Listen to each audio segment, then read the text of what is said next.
Hello, welcome to the virtual classes presented by Jet Kids International School Pusat. Hope you all guys are very fine and taking the maximum advantage of these virtual classes. Okay, so today we will be discussing lesson number 7 from class 6th, that is getting to know plants. Okay, science chapter 7 of class 6 will be discussing getting to know plants. And as we all already discussed the classification of plants, in which trees, shrubs, herbs, climbers and creepers, all these types we have seen, their examples we have seen, and in previous video we have also seen the different parts of the plants, right? In that we have seen stem and leaf. Okay, today we will be discussing roots. Okay, as we all know, there are many parts of plants and each part of the plant is performing different kinds of functions or unique kind of functions for the plants. In the same way, the next part of the plant that today we will be discussing, that is roots. Okay, let us see what is root first. See, if we will be broadly define the root in this way, the root is nothing but that part of the plant which is below the ground. Okay, or in the soil we can say is called a root. As we all know, it is very simple definition. The part of the plant which is below the ground or in the soil is called root. Okay, let us see the diagram of a root. Just look at carefully, see the root of a plant is. Okay, this is the picture which is under the ground, we cannot see it, but with the help of this diagram you will observe how the roots are grown under the ground, how the roots are fixed the plant under the ground. See, a small plant we can see with our eyes, but there are many roots under the ground which give stability to the particular plant. We can only see this green plant, we can only see this part,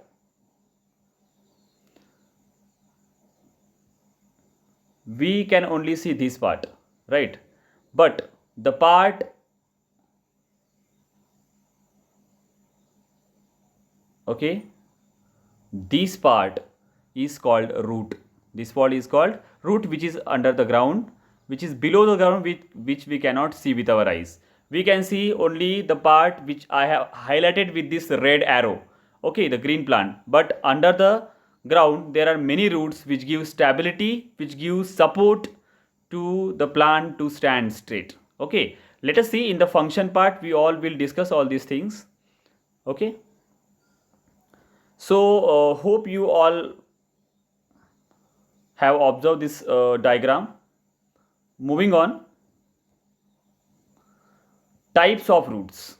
Okay, broadly there are two types of roots, that is tap root and fibrous roots. Okay, the roots are of two types, tap root and fibrous root. Let us see what are tap roots and what is fibrous roots. But before going to see the definitions of tap root and fibrous root, we'll see the picture of tap root and fibrous root first. Okay, so here is the diagram of tap root and fibrous root. Just look at the diagram very carefully. While explaining fibrous root, tap root, again I will show you the diagram in between, don't worry. But you kindly observe the diagram. Okay, moving on, what is tap root?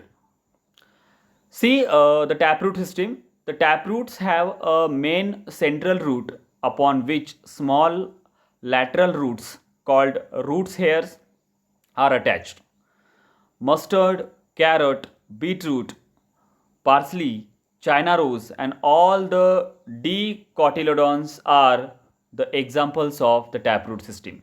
Okay, taproot have a main central root. Here we have one main central root.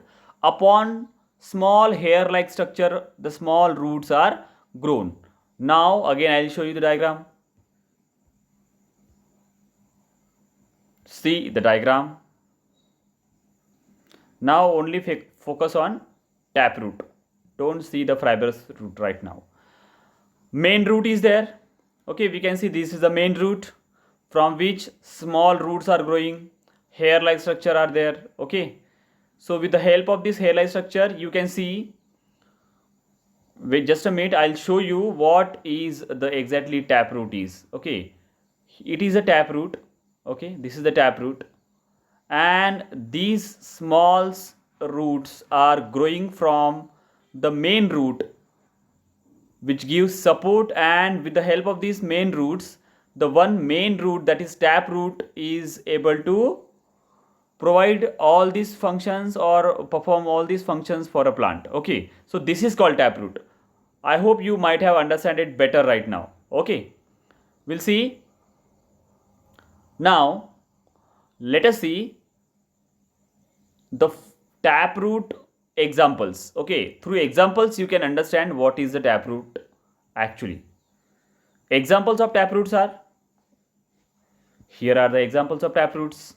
Okay, mustard, you might have observed the plant of mustard. Carrot, yes. Beetroot, beetroot, parsley, china rose, and all dicotyledons. Okay, all the dicotyledons we can say are the examples of taproot systems. Okay, let's move on. Fibrous roots. As we saw the diagram of fibrous root, let us see what the fibrous root is. Fibrous roots, on the other hand, are bushy. They are bushy roots in which thin, moderately branching roots grow from the stem. Okay, fibrous root is, there is no main root here. Okay, fibrous roots are like a thread like structure we can say. Let me see the diagram of fibrous root. Now focus on fibrous root. See, here is no main root. Here is no main root at all.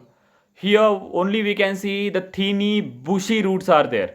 Okay, so we'll see what is fibrous root with the help of the definition once again. Fibrous roots, on the other hand, are bushy roots in which thin, moderately branching roots grown from the stem. Examples of fibrous roots are rice, wheat, maize, marigold, banana, and all monocotyledons are the examples of fibrous root systems. Okay, I hope you understand better what are taproots and what are fibrous root systems. Okay, moving on, the functions of a root. See, root perform very unique functions for the plant. Okay, let me tell you. You all know, when the base is strong, the building is strong. In the same way, if the roots are very strongly fixed in the soil, the plant will stand erect, or the plant will be very strong, right? So here are the functions of the root. Let us see. Following are the important functions of a root. Roots perform various functions that are necessary for the survival of the plants. They are an integral or integrated system that helps the plant in, first, anchoring. Okay, now what is anchoring? Anchoring, or we can say to stay fixed plant to the soil, is one of the main function of a root.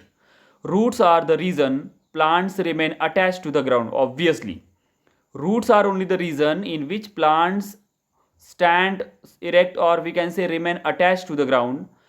Roots only keeping the plant in touch with the soil, obviously, and from soil all the nutrients will get, as you all know. So roots are the reason plant remain attached to the ground, and they support the plant body, ensuring that it stands straight. Don't you know? Yeah, because of the root the plant stand even straight, because roots are under the ground and they are fixed with the soil, and that's why the plant will be straight and erect, we can say. The second important function of the root is absorption. Obviously, absorption is a very important function of any plant. Primary function of the root is to absorb water and dissolve minerals from the soil. Water, dissolve minerals, and all the important nutrients we can say from the soil. This is a crucial, as it helps in the process of photosynthesis. As we all know, plant make their own food with the help of photosynthesis process. So water is very important for plant to make food. So from where water absorbed? root is absorbing water from the ground. The roots are absorbing the water from the ground for the process of photosynthesis. Moving on, the third function is storage. Okay, see, you all know the extra food plant used to store in a root, leaves, stems, and other parts of the plant. So plants prepare food and store in form of starch in the leaves, shoots, and roots. Prominent examples include carrots, radish, beetroot, etc. These are the three types of roots we can say in which plants store extra food in the form of starch. In the form of starch. Moving on, ecological function. See, it is a very important function we can say. In ecological function, we will see they check soil erosion. You know, soil erosion happen, yeah, when the trees are not there, when the trees are broken down, the soil which is on the ground will be floating with the strong pressure of rain or wind. But plants, with the help of roots, plants are fixing the soil and soil erosion is not happening. Okay, because roots are very much strict with the soil which is under the ground, so they check soil erosion, provide they check soil erosion and provide sustenance. Okay, what is mean by sustenance? Sustenance is nothing but keeping the things for a longer time. Okay, you all know no sustains, we used to say sustains. So sustains is nothing but for a longer time, provide sustenance and also habitat to the various organisms. Or here we can see the example of sustenance is food and drink. Okay, here you can see the meaning of sustenance word is food and drink. So roots providing food and drink and it keeping for a longer time and also provide habitat to the various organisms, many organisms living in the roots. Okay, so these are the main function of the roots. Hope you understand very carefully. Some roots we eat as a vegetables, that are carrot, radish, beetroot and sweet potato. Okay, some roots we eat as a vegetables. Am I right? Carrot, radish, beetroot, these are the roots of the plant that we eat as a vegetables. So these are the main function of the roots, where we have discussed the root, types of roots, what exactly root is, and what are the main function of a root. Okay, hope you all understand it better. Thank you and have a nice day.